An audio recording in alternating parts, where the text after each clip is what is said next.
بسم الله الرحمن الرحيم وبه نستعين وصلى الله على نبينا محمد وعلى آله وصحبه اجمعین.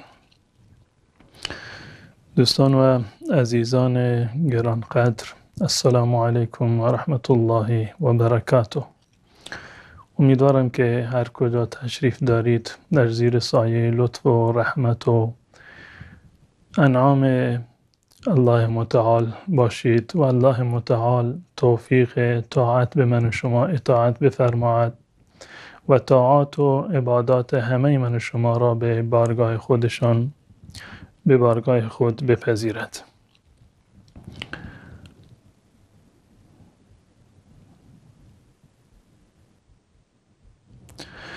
اگر نماز ظهر و عصر نخونیم روزه من قبول است؟ ترک نماز یک گناه کبیره است و خصوصا در مورد صلات الوسطی که تعبیرش اومده در احادیث رسول الله صلی الله علیه و سلم که همان نماز عصر هست، تأکید بیشتری آمده، به گونه‌ای که رسول الله صلی الله علیه و سلم فرمودند من ترک صلات العصر فقد حبط عمله. اگر کسی نماز عصر را ترک کند عملش تباه شده، یعنی عملش کلا از بین می رود. این که کسی روزه می گیرد اما نماز نمی خواند، این وعید شدید وارد شده، چه بسا که از این روزه شما هیچ گونه نفع و منفعتی و ثوابی را حاصل نکنید. بارها عرض کردم که درجه فرضیت روزه و اهمیت نماز بسیار بالاتر و سنگینتر از روزه هست و نماز اولین رکن عبادی دین مبین اسلام هست که بسیاری از سلف معتقد بودند که اگر کسی نماز را ترک بکند کافر هست و کافر هیچ گونه اعمالش در واقع پذیرفته نمی شود. رسول الله صلی الله علیه و سلم فرمودند بین الرجل و بین الکفر و الشرک ترک الصلاة. در میان این که یک انسان مسلمان باشد و یا به کفر و شرک برسد، همین کافی است که نماز را ترک بکنند. بسیار مسئله حساس و قابل اهمیتی هست که باید به این حتما توجه بکنید. من شیعه هستم، اشکالی ندارد که موقع نماز خواندم دستم را جمع کنم، یعنی بستن دسته ها. ببینید ما اهل سنت و الجماعت اعمالی که انجام میدهیم مستند هست به اصطلاح شنیده ها و دیده ها از رسول الله صلی الله علیه و سلم، یعنی احادیث قولی و فعلی، سنت قولی و فعلی رسول الله صلی الله علیه و سلم. و رسول الله همیشه وقت نماز خواندن دسته ها را میبستند، به این کیفیت دسته ها را در نماز میبستند و به اتفاق اهل سنت و الجماعت و بستن دسته ها در نماز سنت هست. تمام ائمه این رو سنت میدانند، منتها در مذهب امام مالک رحمت الله علیه در مذهب هست و نظر خود امام نیست، دسته ها رو باز میگذارند. بستن دست ها در نماز سنت هست. اگر کسی بس ثواب بیشتری دارد و بنابر علتی و ضرورتی اگر دسته ها رو نبست هم از نظر شرعی نمازش کاملا صحیح هست، اشکالی ندارد.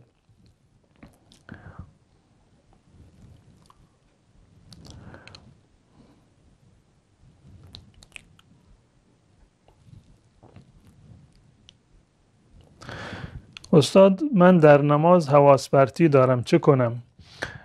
ببینید اصل بر این است که انسان باید سعی و تلاش خودش را بکند که در نماز حضور قلب داشته باشد، حواسش خاطرش را جمع بکند در نماز و برای این کار لازم هست که ما به مقدمات نماز هم توجه بکنیم، به آداب نماز و به واجبات نماز و آداب قبل از نماز، حتی آداب رفتن به نماز هم در این زمینه تاکید شده که ما با آرامش و با وقار به مسجد برویم، دسته ها را قفل نکنیم، به طور مثال اینجوری تشبیک در میان انگشتان نباشد و آهسته و آرام به مسجد برویم، قبلا وضو بگیریم، مسجد که رفتیم دعای دخول به مسجد را بخوانیم، رفتیم 2 رکعت نماز تحیت المسجد بخوانیم، بعدش نماز سنت های قبلیه را بخوانیم، مشغول اذکار اوراد باشیم.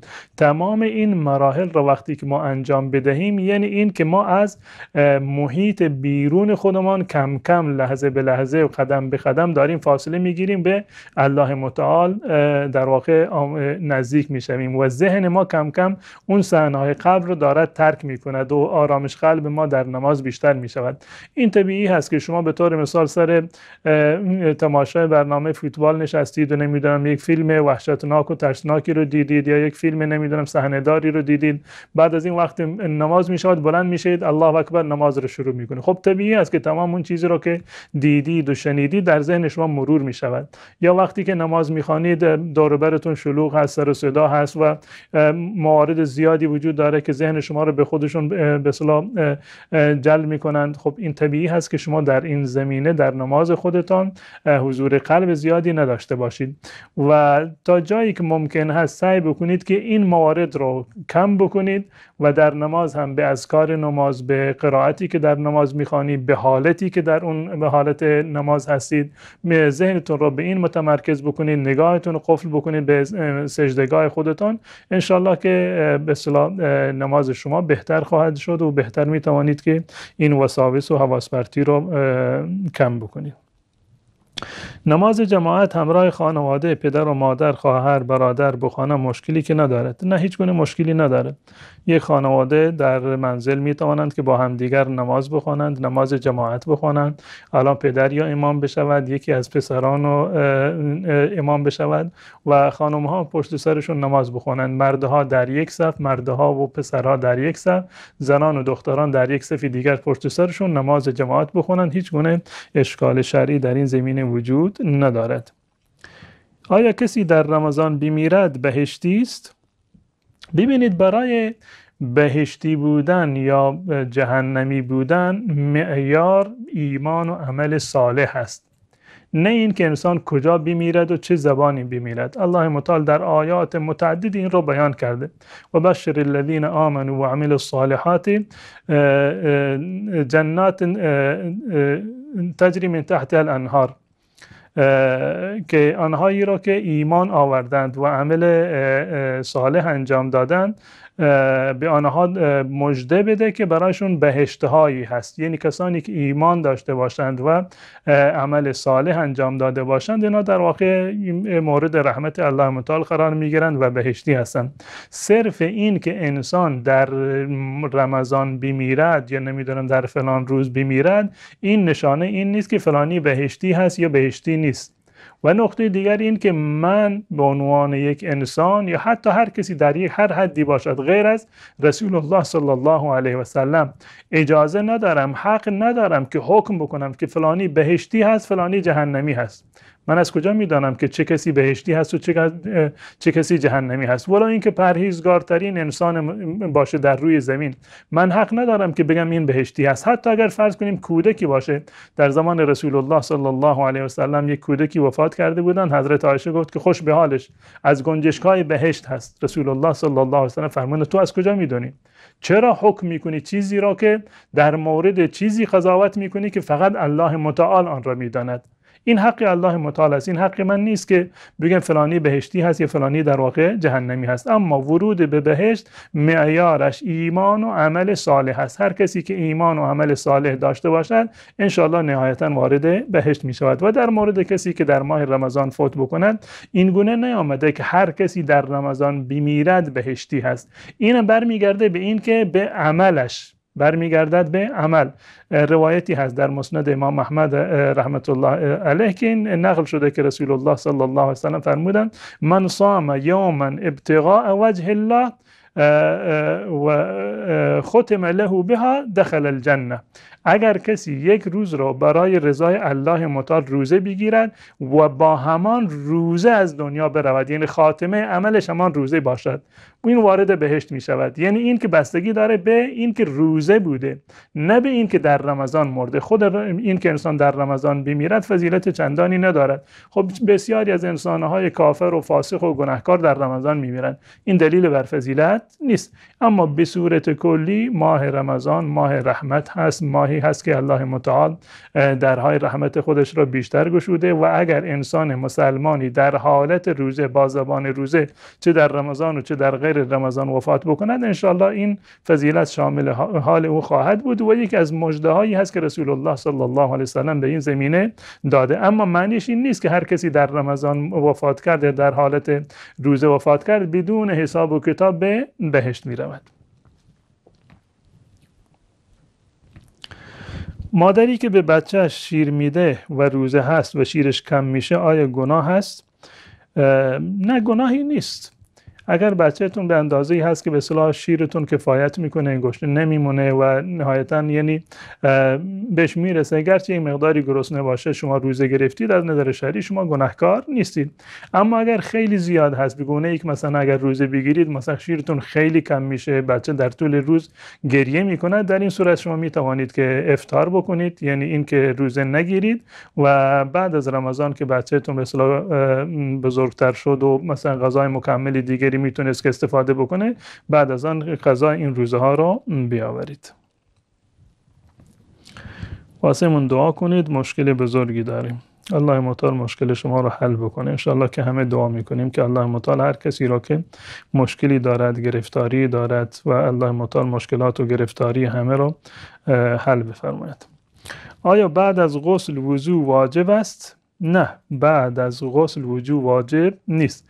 اگر شما غسل را به نیت طهارت گرفتید، اگر به نیت طهارت غسل کردید، از نظر شرعی همون غسل شما یک نوع طهارت شمرده می شود، کاملتر از وضو هست و بعد از آن وضو لازم نیست. اما اگر غسلتون صرفاً به خاطر این بوده که مثلا بدنتون خنک بشود یا رفتید به نیت ورزش به طور مثال شنا کردید، این غسل شرعی شمرده نمی شود و موجب طهارت نیست. اما اگر به نیت طهارت رفته بودید غسل کردید، بعد از غسل کردن نیازی به وضوی دیگر در واقع ندارید.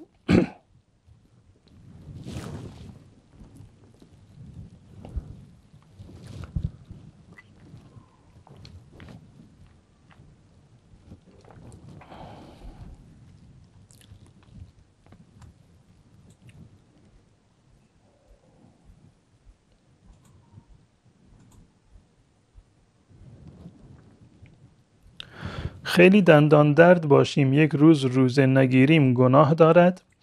تفاوتی ندارد که انسان دندان درد باشد یا هر درد دیگری باشد. اگر انسان بسیار درد شدیدی داشته باشد به گونه ای که روزه گرفتن برایش سخت می شود، یا اگر که دارو نخورد این به اصطلاح بیماری شدیدتر می شود، دردش بیشتر می شود، در این صورت جایز هست که انسان در این روز روزه نگیرد و به جای آن یک روز دیگر بعد از رمضان در واقع قضا بیاورد.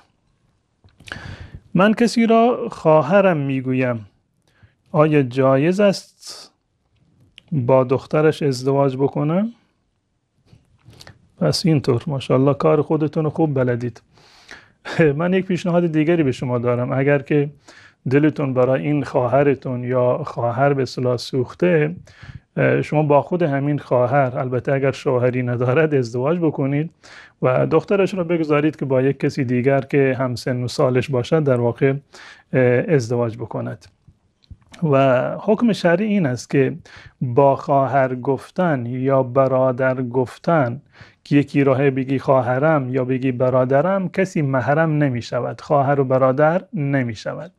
ولو این که با هم دیگر قسم بخورید که من قسم خوردم که من برادر تو هم قسم خوردی که خواهر منی و برای همیشه خواهر و برادر باقی میمانیم، نه، این هیچ گونه تأثیری در محرمیت ندارد و خواهر شرعی قرار نمیگیرد.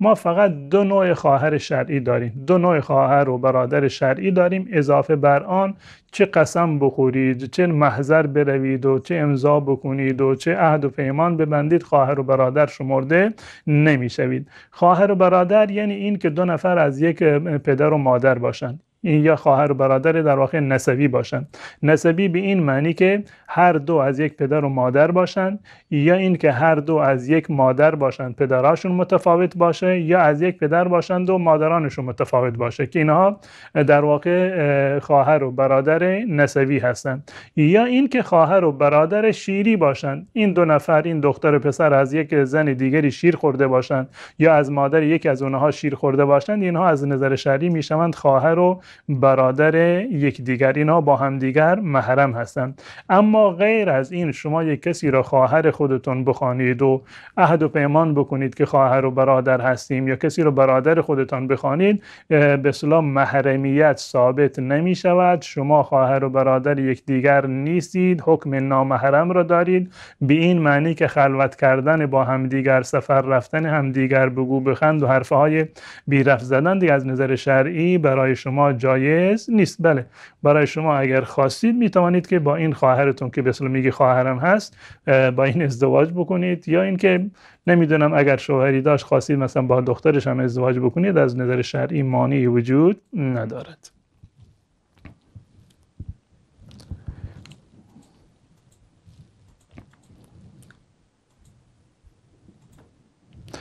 من از طرف شب کار میکنم، روز میخوابم، آیا روزه هم درست هست؟ بله، از نظر شرعی روزه شما درست هست. شرط صحت روزه این نیست که بیدار باشید، منتها سعی بکنید که در طول روز که خواب هستید برای اون وقت نماز بیدار بشوید، نماز خودتان رو بخوانید، بعد از نماز استراحت بکنید، هیچ گونه اشکالی ندارد و روزه شما از نظر شرعی کاملا درسته، اشکالی هم ندارد. ازدواج دختر سنی با پسر شیعه حکمش چیه؟ لطفاً جواب بدید. بسیاری از علمای شیعه نظرشون بر این است که چون این ازدواج درست نیست، اینو حرام میدونن و با توجه به تفاوت دیدگاه و عقیده‌ای که دارن، تفاوت احکامی که در بعضی از موارد هست، با توجه به این که بسیاری از خانواده‌ها به طور مثال اهل تعصب باشند و موارد به طور مثال داشته باشند که از دیدگاه اهل سنت و الجماعت شاید شرک آمیز باشه، قابل قبول نباشه، فردا که بچه‌ای به دنیا بیاد برای تربیت فرزندتون دچار مشکل میشوید. دو خانواده با توجه به فرهنگ‌ها و عقاید و باورهای متفاوتی که دارن شاید مثلا با همدیگر به اصطلاح دچار مشکل بشوند. توصیه ما این است که بهتر است که چنین ازدواجی صورت نگیرد.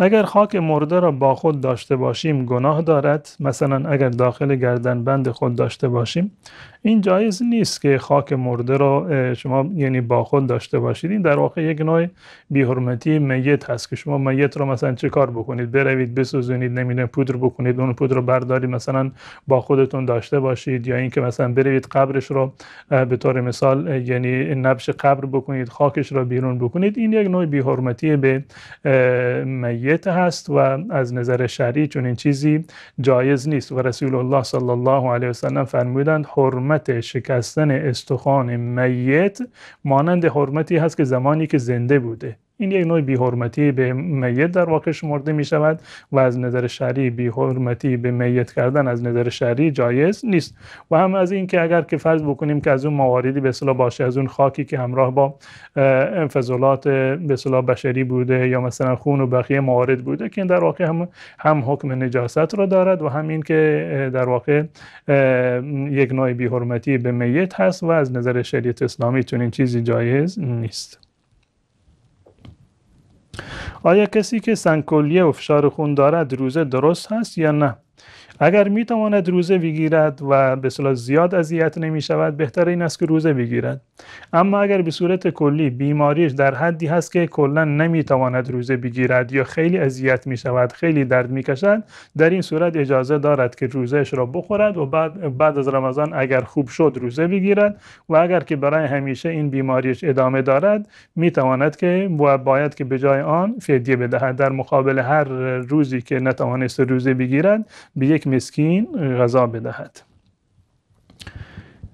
آیا زن و شوهر وضوی همدیگر را میشکنند؟ اگر اراده بکنند که بشکنند، بله میتوانند وضوی همدیگر را بشکنند. استاد ما اللهم تعالی رحمتشون بفرماید، مولانا محمد ابراهیم دامنی رحمت الله علیه که اهل ایران شهر بودن، یک حکایتی رو نقل میکردن. میگند که یک پیرزنی هر روز که نماز میخواند بلند میشد میرفت دستشویی و دستشویی میکرد و میامد مثلا بدون اینکه وضو بگیرد میرفت نماز میخواند، سر نمازش میخوابید، از خوابم که بیدار میشد بلند میشد مستقیم میرفت نماز میخواند بدون اینکه به اصطلاح وضو بگیرد. یک روزی پسرش از اون پرسید که مادر شما چرا برای نماز وضو نمیگیری؟ من میبینم همیشه میری دستشویی و قضای حاجت و مستقیم میایی سر جا نماز و نمازت رو میخونی، شما باید وضو بگیری. گفت که پسرم از وقتی که پدر مرحومت فوت کرده بعد از آن دیگه وضوی من نشکسته. برای زن و شوهر بله میتوانند وضوی همدیگر رو بشکنند، اما اگر منظورتون این است که با لمس زن و شوهر همدیگر را که دستشون به همدیگر بخورد، از دیدگاه جمهور علما این جزء شکننده های وضو نیست. در مذهب امام ابو حنیفه مطلقاً شکننده نیست، یعنی تفاوتی ندارد که این لمس همسر یعنی یک لمس عادی باشه، دستشون ناخودآگاه به همدیگر مثلا بخوره، یا این که حتی از روی شهوت و غرض باشد، باز هم از دیدگاه فقه حنفی در هیچ صورت وضوی زن و شوهر نمیشکند، به اصطلاح ناقض وضو نیست. برخی از علما مانند علمای مالکی یا حنبلی گفتن اگر به نیت شهوت باشه، با نگاه شهوت باشه، چون که احتمال داره که منجر به خروج مزی بشه، در این صورت شکننده وضو شمرده میشه.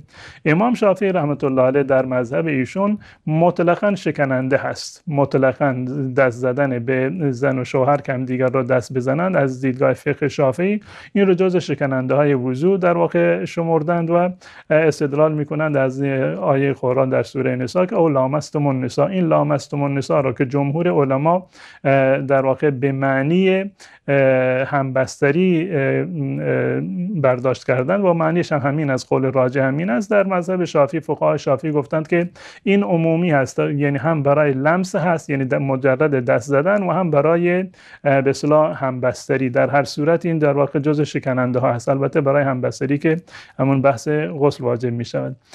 اما واقعیت این است که برای شکستن وضو از لمس به اصطلاح بدن همدیگر که زن و شوهر دستشون به همدیگر بخورد هیچ گونه روایتی از رسول الله صلی الله علیه و سلم نقل نشده و مستند این قول غیر از همین به اصطلاح عمومیتی که در آیه آمده که جمهور علما عرض کردم که منظورشون همون همبستری هست، دلیل دیگری در این زمینه وجود ندارد، بلکه برعکسش روایاتی وجود دارد از رسول الله صلی الله علیه و سلم. به طور مثال در صحیح مسلم آمده که حضرت عایشه رضی الله عنها میگوید که یک شبی من دیدم که رسول الله در بستر خواب نیست، در رخت خواب نیستند، چون که هوا به اصطلاح تاریک بود من با دست خودم میپاییدم این طرف اون طرف توی اتاق ببینم رسول الله صلی الله علیه و سلم کدوم قسمت اتاق هست. میگوید که دست من به پشت پای رسول الله، به کف پای رسول الله صلی الله علیه و سلم دیدم که ایشون در حالت سجده هستند، پایشون به صورت عمودی و این دست من به کف پای رسول الله صلی الله علیه و سلم اصابت کرد، اینطوری گرفتم. از این حدیث معلوم می شود که اگر واقعا دست زن و شوهر به هم دیگر برسد، هم دیگر رو لمس بکنند، اگر این شکننده بود رسول الله صلی الله علیه و سلم باید نماز خودشون رو میشکستن، میرفتن دوباره وضو میگرفتن، اما چون این چیزی ثابت نیست. روایت دیگری هم هست که رسول الله صلی الله علیه و سلم احیانا بعضی از همسرانشان را میبوسیدند و مستقیم میرفتند برای نماز. بسیاری از علما مانند علامه زیلعی و دیگران گفتند این روایت هم روایت صحیح است. پس بنابراین قول راجح و بهتر و ارجح این است که اگر که زن و شوهر همدیگر را دست زدند، بدن همدیگر را لمس کردند، این جزء شکننده های وضو حساب نمی شود.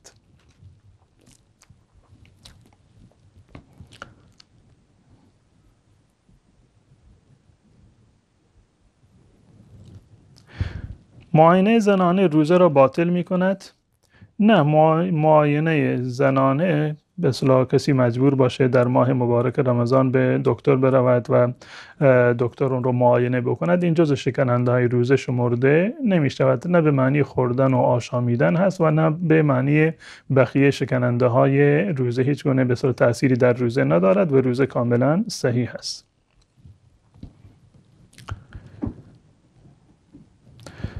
من دانشجو هستم، وقتی برمیگردم به دانشگاه تا چند روز میتوانم نمازهایم را قصر و جمع بخوانم.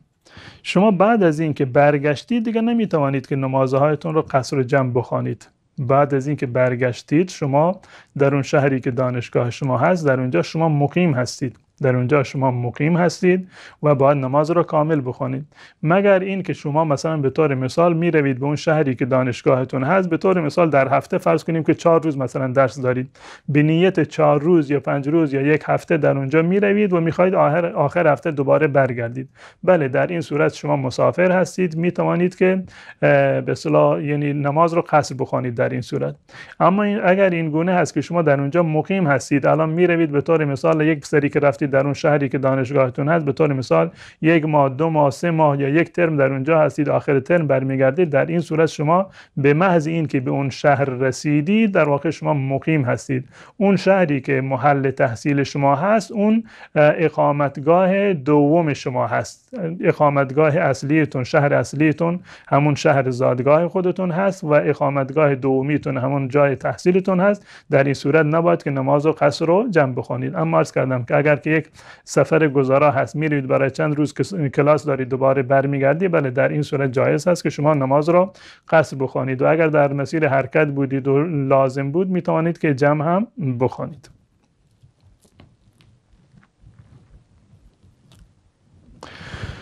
من سواد درست ندارم قرآن بخوانم ختم کنم، آیا میشه که قرآن را گوش کنم و ختم کنم؟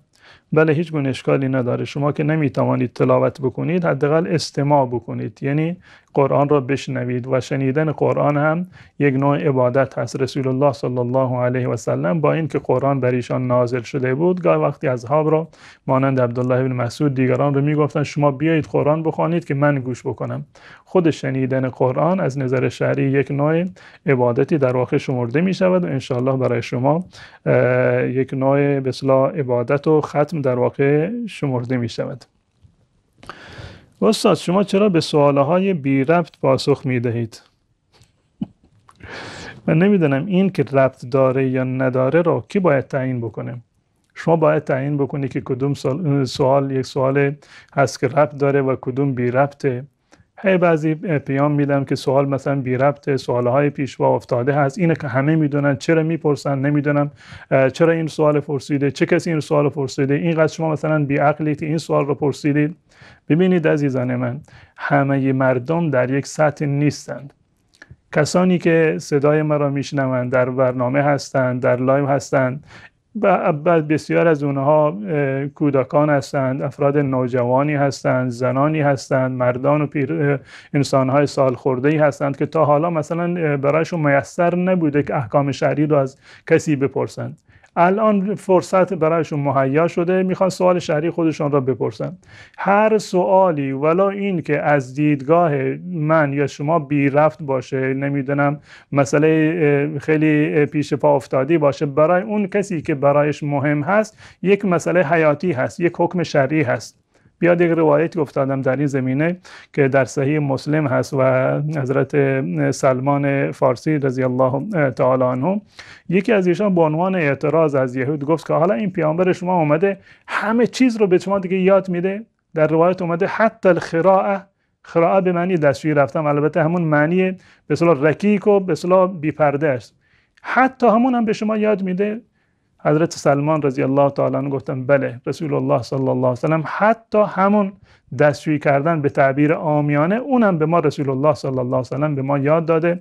به ما گفته روبروی قبله ننشینیم و رو به قبله ادرار نکنیم. به ما گفته که با به صورت دست راست خودمون را پاک نکنیم. به ما گفته که نمیدونم با استخوان و با بقیه موارد استنجا نکنید. به ما گفته که با 3 سنگ خودتون را پاک بکنید. مواردی از این قبیل بیان کردن. مسائل شرعی، احکام شرعی، ولو این که بسیار مسائل خیلی جزئی باشه، برای بسیار از مردم که تا حالا نشنیدند، نخوندند، فرصتی برای یادگیری پیش نیومده، اینها مسائل مهم و حیاتی هستند، مسائل عبادی هستند که باید به اونها پرداخته بشه. اگر قرار بر این باشه که بسیار این سوالهای بی ربط از دیدگاه حساب من یا هر کسی که این سوالا رو میدونه میگه همین سوالات بی ربط، اینو که من میدونم چرا باید اینو جواب بدم؟ نسبت به اون کسی که این سوال را نمیدونه وظیفه من هست، بچه کوچیکی باشه، پیرمرد و پیر زن سال خورده‌ای باشه، یک مسئله جزئی رو نمیدونن، احکام وضو و طهارت و احکام آداب دستشویی رو رفتن رو نمیدونم، این وظیفه من هست که باید این مسائل رو برای مردم بیان بکنم. شما هم یک مقدار ظرفیت داشته باشید، اگر شما بلد هستید آفرین به شما، بگذارید دیگران مسائل دینی و احکام شرعی خودشون رو یاد بگیرند و این هیچ گونه ایرادی ندارد. ندانستن عیب هست، اما این که انسان در پی علم باشه این هیچ گونه ایراد و اشکالی از نظر شرعی نداره و کسی هم نباید که در این زمینه به اصطلاح ایراد بگیره.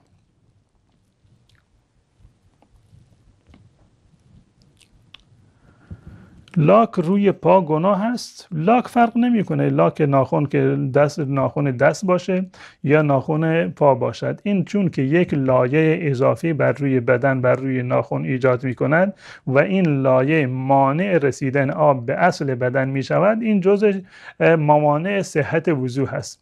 یکی از شرایط وضو این هست که آب باید به تمام قسمت‌های بدن برسد و همچنین از شرایط غسل هست. حتی اگر یک قسمت خیلی کوتاهی مثلا خیلی کمی خوش بماند، این از نظر شرعی وضو کامل نیست. رسول الله صلی الله علیه و سلم افرادی رو دیدند که در سردی در واقع وضو گرفته بودند در یک سفری و چون که عجله وضو گرفتن، یک قسمتی از پایشون و پشت پایشون خشک مانده بود که میدرخشید، چون که به اصطلاح آب بهش نرسیده بود، همون گرد و غباری که بود سفید بود، از دور نمایان بود. رسول الله صلی الله علیه و سلم فرمودند ویل للعقاب من النار و فرمودند که چون این افرادی باید برن دوباره وضو بگیرن. اگر کسی لاک استفاده کرده، چه در دستش باشه یا پاش باشه، یک لایه اضافی که ایجاد شده، این در واقع مانع صحت غسل و وضو هست و به تبع آن هم نماز در واقع صحیح نیست.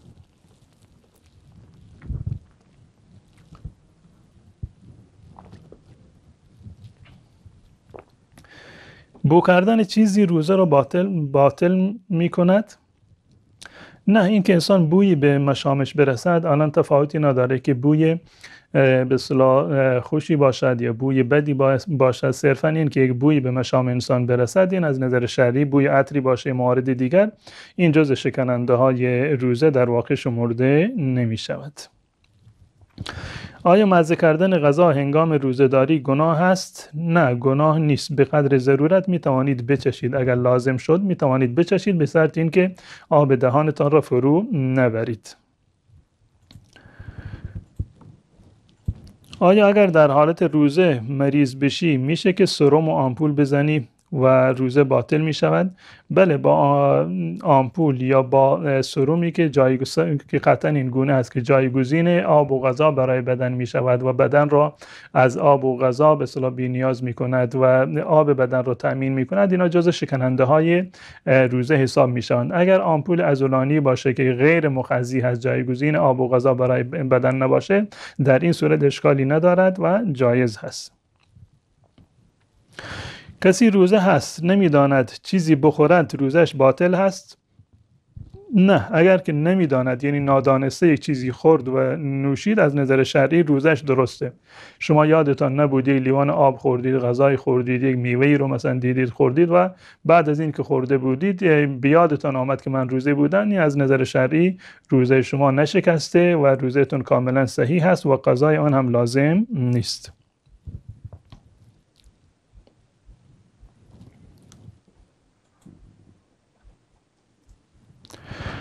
آیا در خواب ناخودآگاه محتلم شویم نیاز به غسل دارد؟ بله، اگر کسی واقعا احتلام بشود، احتلامی که منجر به اصطلاح ارضا شدن و خروج منی بشود، این در واقع جز مواردی هست که غسل واجب هست. در این صورت غسل واجب هست. اگر کسی در خواب دید، یک به اصطلاح خوابی دید که مثلا رابطه جنسی داشته و بعد از آن که بیدار شد آثار منی رو بر روی لباس خودش دید، باید غسل بکند.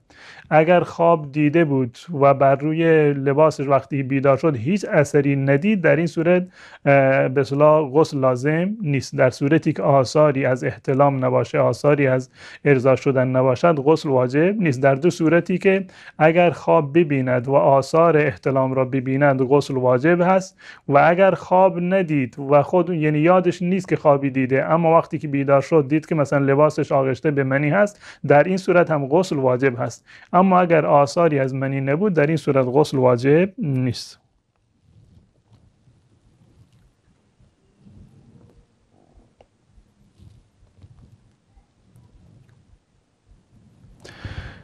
آیا خوردن بیضه گوسفند حلال است؟ از نظر شرعی حیواناتی که حلال گوشت هستند، هر قسمتی از بدن حیوان که معمولاً قابل خوردن باشد از نظر شرعی اشکال ندارد، حلال هست. هر قسمتی از قسمت‌های حیوان حلال گوشت که ذبح شده و قربانیش کردند یا اینکه سرش رو بریدند و ذبحش کردند، هر قسمتی از قسمت‌های بدنش که عرفاً و عادتاً و عملاً قابل خوردن باشد، از نظر شرعی در این زمینه هم ممانعتی وجود نیامده. مثل من جمله بیضه‌ها یا همون دنبالان به اصطلاح گوسفند از نظر شرعی هیچ گونه اشکالی نداره، جایز هست. برخی از فقها گفتند که چون که یک مقدار مثلا برای بسیار از مردم خصوصا در قدیم مثلا میگفتند که مشمئز کننده هست، یعنی مثلا حالت خوبی نداره، گفتند پس بنابراین مکروه است. مکروه است یعنی ناپسند است، اما از نظر شرعی در این زمینه ممنوعیتی وارد نشده. بقیه چیزهایش که مثلا حرام هستند مانند محتویات مثلا معده‌اش که خب هیچ انسانی اونها رو استفاده نمیکنه، حرام هست، کسی اونها رو نمیخورد. اما اجزای گوشتش که قابل خوردن هستند و طبیعتا یک کسی طبیعتش میکشه میخوره، اما یک کسی که دلش نمیخواد با طبیعتش سازگار نیست، اون یک بحث جداگانه هست، اما از نظر شرعی ممنوعیتی ندارد و جایز هست.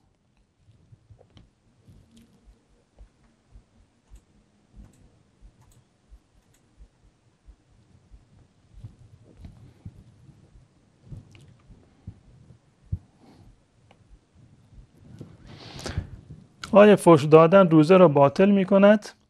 اگر باطل هم نکند به اندازه میرساند که انسان بهش ثوابی نمیرسد، ثوابش کم می شود. رسول الله صلی الله علیه و سلم فرمودند که اگر کسی در حالت روزه مثلا یک کسی اومد با شما درگیر شد و با شما را فحش داد، شما چیزی در مقابل جواب ندهید، فقط بگید که من روزه هستم، من روزه هستم. یعنی جوابش حتی اگر به شما فحش داد شما حق ندارید که به اون طرف در واقع فحش بدهید. و رسول الله در روایت دیگر فرمودند که هر کسی که قول زور یعنی گفتار ناشایست و دروغ را و شهادت دروغ را و فحش و ناسزا را ترک نکند، الله متعال نیازی هم نیست که به خاطر الله متعال آب و غذایش را ترک بکند. هدف از روزه تقوا و پرهیزگاری هست. روزه فقط این نیست که از خوردن و آشامیدنی که حلال هستند ما خودمون رو باز داریم.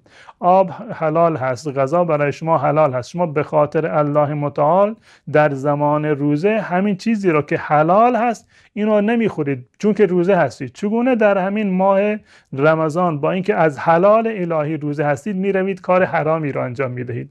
قطعا این کار حرامی که شما انجام میدهید ثواب روزه را میکاهد، به اندازه ای که نهایتا اگر کسی همیشه در طول روز بحثش مثلا سر زبانش دشنام باشه و غیبت باشه و فحش و ناسزا گفتن باشه و اتهام زدن به این و آن باشه، نمیدونم سخنچینی و این موارد باشه، قطعا نهایتا به اندازه میرسد که رسول الله صلی الله علیه و سلم فرمودند که چه بسیاری از انسانهای روزه‌دار هستند که ثوابی از روزه جز گرسنگی و تشنگی عاید آنها نمیشود.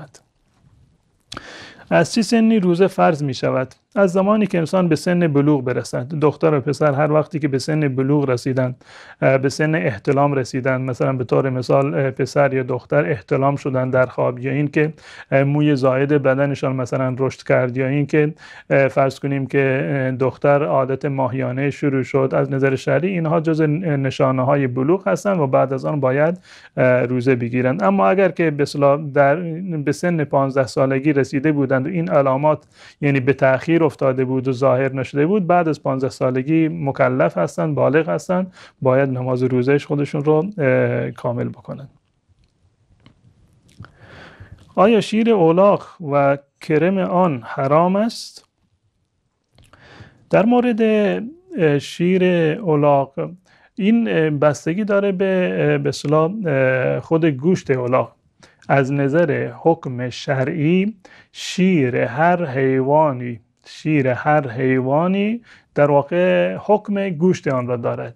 از دیدگاه اهل سنت و الجماعت خوردن گوشت الاغ از نظر شرعی حرام هست. در این زمینه روایات متعددی هست. حضرت عبدالله ابن عمر رضی الله تعالی عنه در صحیح بخاری است که میگوید که نهى رسول الله صلی الله علیه و سلم یوم خیبر عن لحوم الحمر الاهلیه. در روز جنگ خیبر رسول الله صلی الله علیه و سلم گوشت الاغ اهلی را حرام اعلام کرد. حتی در روایت اومده که در جنگ خیبر صحابه در واقع خیلی گشنه شدند و نهایتا مجبور شدند که چند تا الاغ بود اونا رو سر بریدند و انداختند توی دیگ که به اصطلاح غذا درست بکنند و بخورند. هنوز این غذا آماده نبود که از اون طرف منادی رسول الله صلی الله علیه و سلم اعلام کرد که گوشت الاغ حرام هست و تمام اون دیگه هایی که روی آتش بودن با اینکه همه‌شون هم گشنه بودن اونها رو دوباره همه را دور ریختن. از دیدگاه اهل سنت و الجماعت خوردن گوشت الاغ حرام هست و حکم شیر الاغ دقیقا همون حکم گوشتش هست و از نظر شرعی هم گوشتش حرام هست و هم شیرش به اتفاق علمای اهل سنت و الجماعت در واقع حرام هست و استفاده از آن جایز نیست. منتها بسیاری از علمای شیعه نمیدونم علتش چی باشه، شاید علتش این است که به صلاح رسول الله صلی الله علیه وسلم گوشت الاغ را با نکاح متعه و صیغه را یک جا حرام کردن. شاید از روی به قول بلوچی ما از روی کنت اومدند که مثلا چون که صیغه رو حلال میدونن گفتند که خب گوشت الاغ هم حرام نیست. از دیدگاه فقه شیعه علمای شیعه میگن گوشت الاغ حرام نیست، گرچه بسیاری گفتند که مکروه هست. اما از دیدگاه اهل سنت و الجماعت هم گوشتش حرام هست و هم شیرش از در واقع حرام هست، استفاده از آن جایز نیست.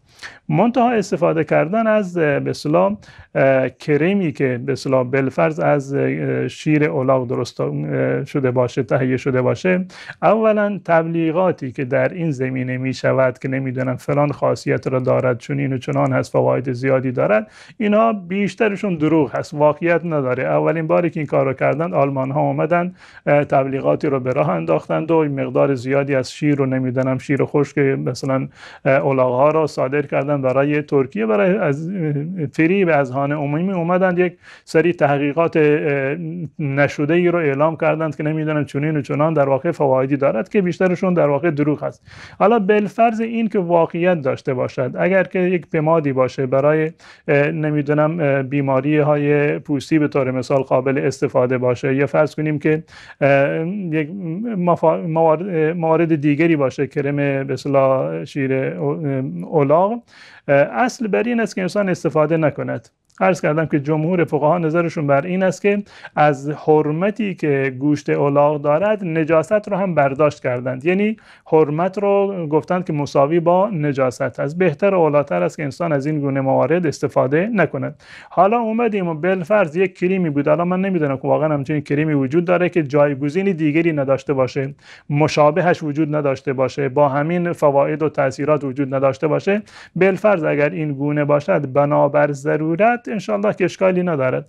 خصوصا بنابر فقه حنفی که یک قاعده در فقه حنفی هست که اگر یک چیزی استحاله بشود، استحاله این که از یک حالت به حالت دیگری کاملا منتقل بشود که اون خواص اصلی رو نداشته باشد، بویش رو نداشته باشد، نمیدونم طعمش رو نداشته باشد و معمولا که سدیم هیدروکسید اضافه میکنند و استحاله میکنند مواد شیمیایی اضافه میشود، در این صورت میشود از اون استفاده کرد. اما صرفا به خاطر احتیاط هم که شده، اگر کسی مجبور شد از آن استفاده بکند، سعی کند که در هنگام نماز اونها رو حتما به اصطلاح بشوید که تا اینکه هیچ گونه دغدغه‌ای و هیچ گونه شک و شبهه‌ای در واقع باقی نماند.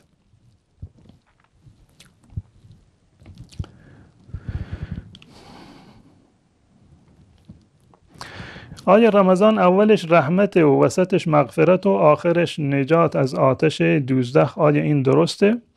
در برخی از روایات این گونه آمده که رمضان اولش رحمت هست و وسطش مغفرت و آخرش هم نجات از آتش جهنم، اما این روایت ضعیفی هست. این روایت ضعیفی هست، چون این تقسیمی برای رمضان از نظر شرعی ثابت نیست، بلکه بنابر روایات صحیحی که در این زمینه آمده، الله متعال در تمام شب‌های ماه مبارک رمضان و در هر شب از شب‌های رمضان انسان‌هایی رو دارد و بندگانی رو دارد که آنها را از آتش جهنم در واقع نجات می‌دهد و این تقسیم نادرستی هست. گرچه بسیاری از واعظان این رو بیان کردند، اما تمام این گونه نیست که اگر 10 روز اول در واقع از دست شما رفت، یعنی رحمت از دست شما رفته، الله متعال رحمت دیگری در بقیه روزها ندارد. اگر در دهه دوم شما مغفرت نشدید، در دهه سوم مغفرت نمی‌شوید. نه، اصلا این سازگار نداره، نه از نظر عقلی چون این چیزی امکان دارد و نه از نظر به اصطلاح دلیلی و سندی چون این چیزی از نظر شرعی صحت ندارد و روایتی که در این زمینه هست روایت ضعیفی است. یک نظری معرفی کنید برای رسیدن به اونی که دوستش داریم. نظر برای هر چیزی باشه از نظر شرعی مکروهه. نظر کردن مکروه است. رسول الله صلی الله علیه و سلم فرمودند که انما یستخرج به من البخیل. با این نظر کردن از انسان بیخیر شما به زور یک چیزی رو در میارید، میکشید. یعنی نماز نمیخونه، روزه نمیگیره، اعمال خیری نداره، الان که دوچار مشکل شده الان نظر میکنه که اگر فلان کارم مثلا درست شد، من فلان چیز رو نظر کردم که نمیدونم صدقه بدم، نمیدونم چند رکعت نماز به اصطلاح نفل بخونم، یعنی اینکه مثلا روزه بگیرم. نه، اگر که شما در حالت عادی چون این کاری رو نمیکردی، بلکه عکسش درسته.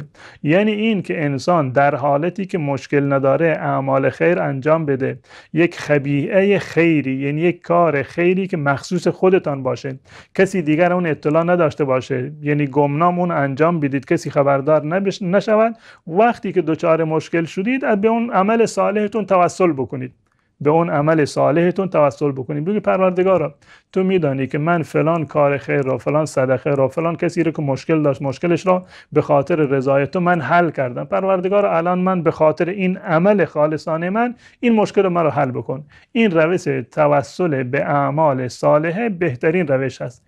اما این که خودتان را مجبور بکنید به نذر و شرط بگذارید بر خدا که اگر این کار را کردید منم یک عبادتی رو انجام میدهم، این از نظر شرعی مکروه است. شما تمام ابزاری رو که در اختیار دارید به کار ببندید، از رابطه به اصطلاح روابط خانوادگی استفاده بکنید، ریش سفید و بزرگان فامیلتون رو جلو بندازید و خانواده ها یا از علمای منطقه مولوی و ماموسای منطقه خودتون کمک بگیرید و که خواستگاری بروند، انشالله که برسید به هم دیگر.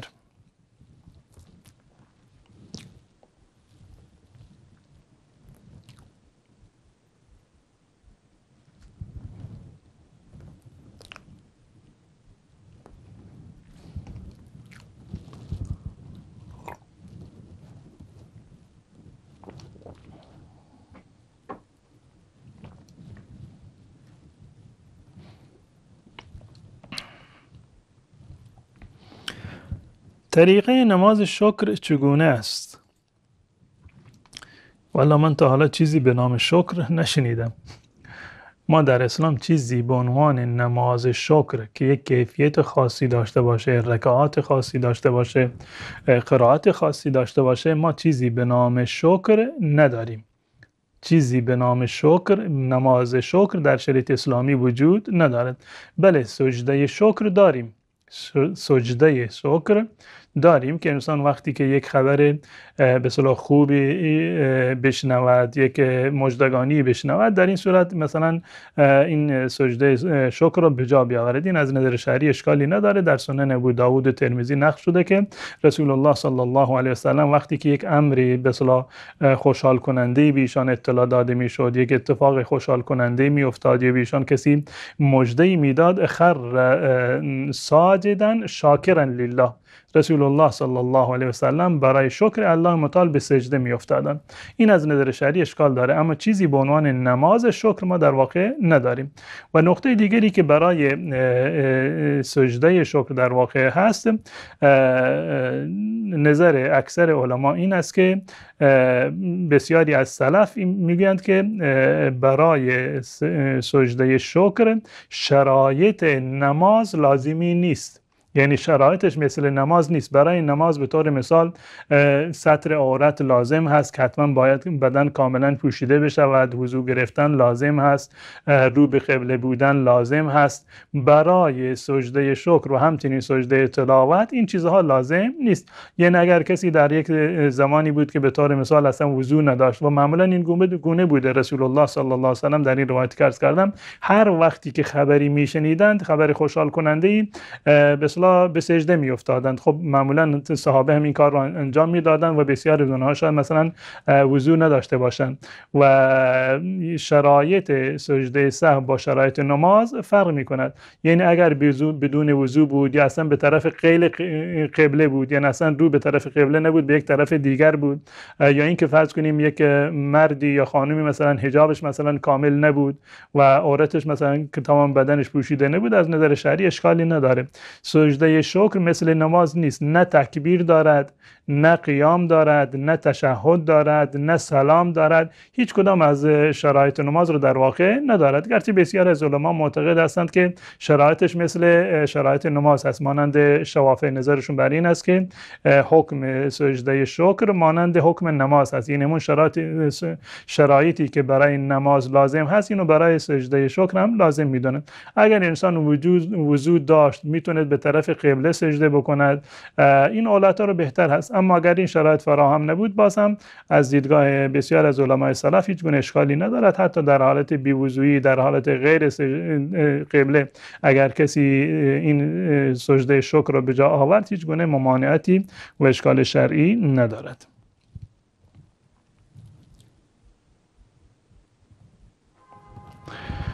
میشه در سفری که بیشتر از 24 ساعت طول بکشد روزه گرفت تو راه؟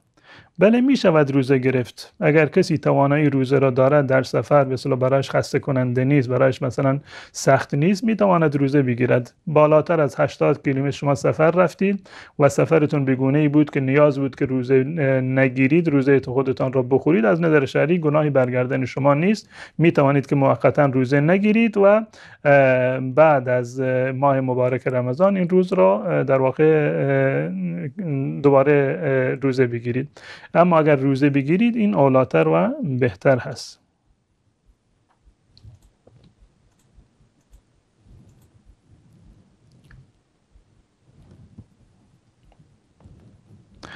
قرآن خواندن با گوشی بدون وضو صحیح است؟ بله، هیچ اشکالی ندارد. طهارت یعنی وضو گرفتن جز شرایط تلاوت قرآن نیست. شما می توانید بدون وضو هم قرآن رو تلاوت بکنید. از روی حفظ مثلا تلاوت کردید یا از روی قرآن مثلا تلاوت کردید و با مثلا دستکش مثلا قرآن رو مثلا ورق زدید، یا اینکه از روی گوشی تلاوت کردید، هیچ گونه اشکالی ندارد. گرچه با وضو بودن اولاتر و بهتر هست، اما وضو گرفتن شرط صحت تلاوت نیست. بدون تلاوت در صورتی که شما به قرآن دست نمیزنید از نظر شرعی اشکالی ندارد و تلاوت شما صحیح است. اگر کسی سر پا ادرار کند نماز روزش باطل می شود؟ نه، چه ارتباطی داره با نماز و روزه؟ یک کسی در دستشویی کاری انجام داده، چه اشکالی داره، چه ربطی داره بر سر نماز و روزش؟ ادرار کردن، یکی از آداب ادرار این است که انسان نشسته ادرار بکنه، به خاطر این که مثلا شاید بهتر تخلیه بشود و به اصطلاح تضمین بیشتری هست که لباسش و بدنش آغشته به ادرار نشود. این اولاتر رو بهتر هست. اما اگر کسی بنابر شرایط خاصی ایستاده ادرار کرد، از نظر شرعی گناهی رو مرتکب نشده و هیچ اشکال شرعی هم ندارد. هیچ اشکال شرعی ندارد. اگر کسی بنابر ضرورتی در موقعیتی قرار گرفت یا بنابر مصلحتی ایستاده ادرار کرد، از نظر شرعی هیچ اشکالی ندارد و اصلا ارتباطی به نماز و روزه هم در واقع ندارد.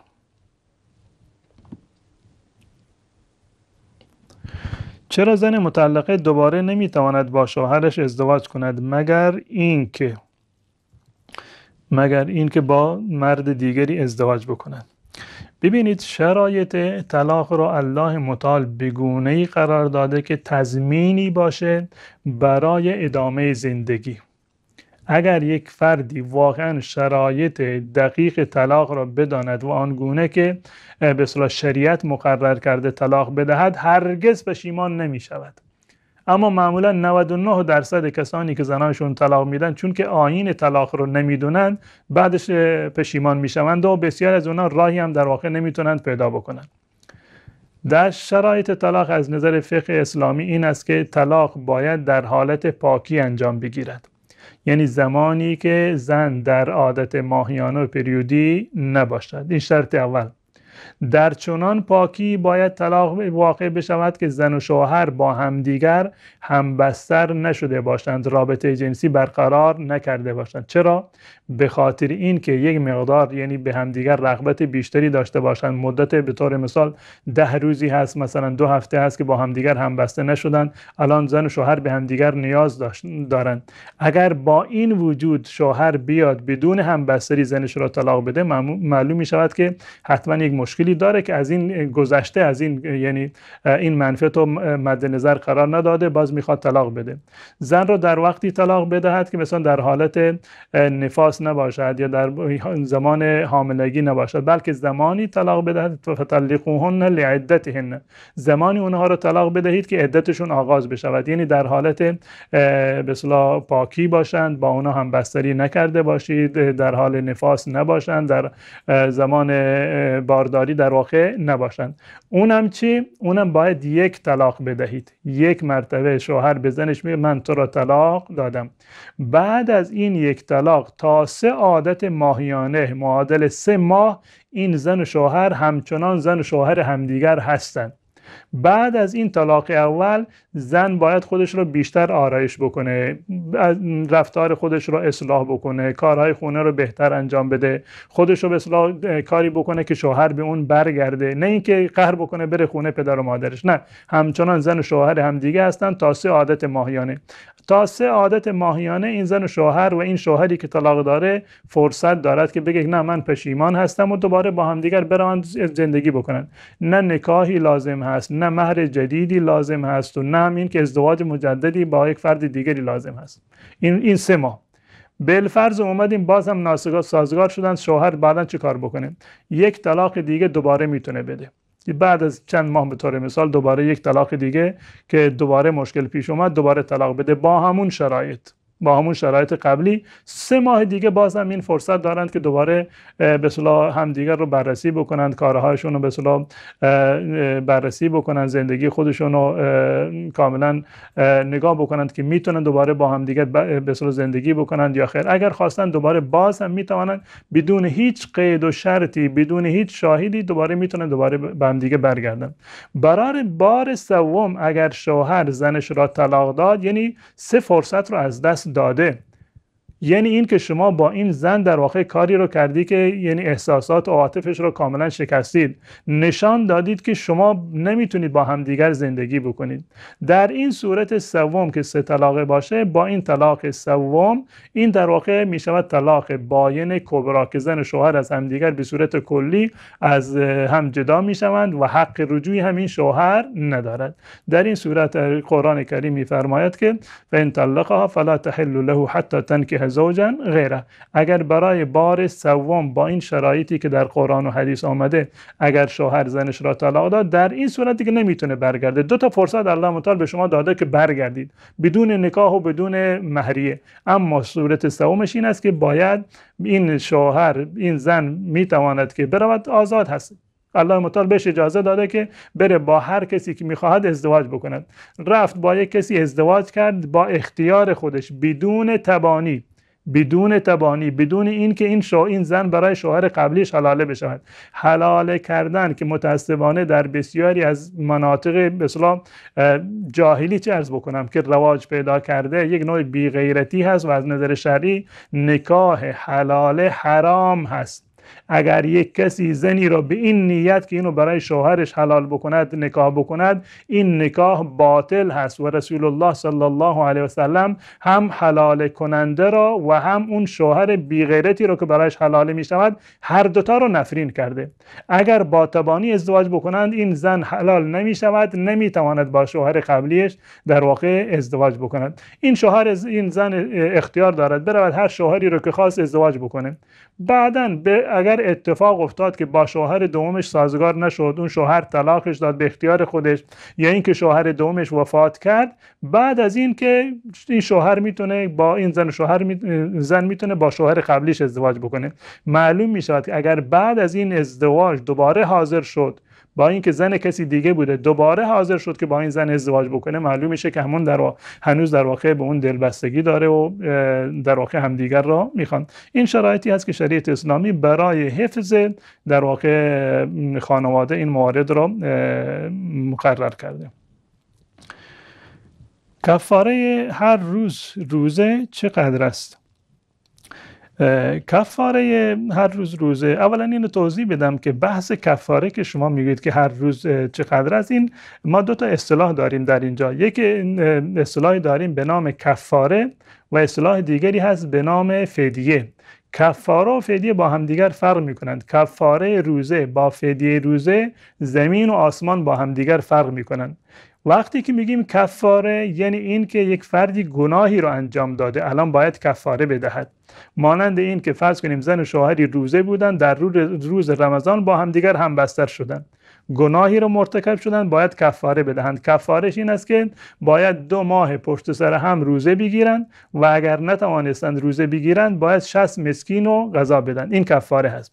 اما فدیه برای کسانی هست که به علت ناتوانی نتوانستند روزه بگیرند، به علت ناتوانی، به خاطر سالخوردگی یا به خاطر بیماری نمیتوانند روزه بگیرند. اینا گناهی رو مرتکب نشدند که بیم کفاره میدن. این کفاره نیست، این اسمش فدیه هست. این تفاوت بین کفاره و فدیه هست. در مورد فدیه الله متعال در سوره بقره میفرماید و علی الذین یطیقونه فدیه طعام مسکین، و کسانی که میتوانند روزه بگیرند اما بنابر عذری روزه نمیگیرند، که اینو حضرت عبدالله ابن عباس اینو تفسیر کرده به این که یعنی انسانی که سال خورده باشه، پیرمرد و پیرزنی که نمیتوانند روزه بگیرند، حکمش این است که فدیه طعام مسکین، یک فدیه بدهند در مقابل هر روزی به یک مسکین فدیه بدهند و فدیهش نصف سا هست، چیزی معادل 1.5 کیلو مواد غذایی که مثلا بدن، یا در حد این که مثلا به یک نفر مسکین در مقابل هر روز به یک نفر مسکین غذا بدهند. حضرت انس رضی الله تعالی عنه در زمانی که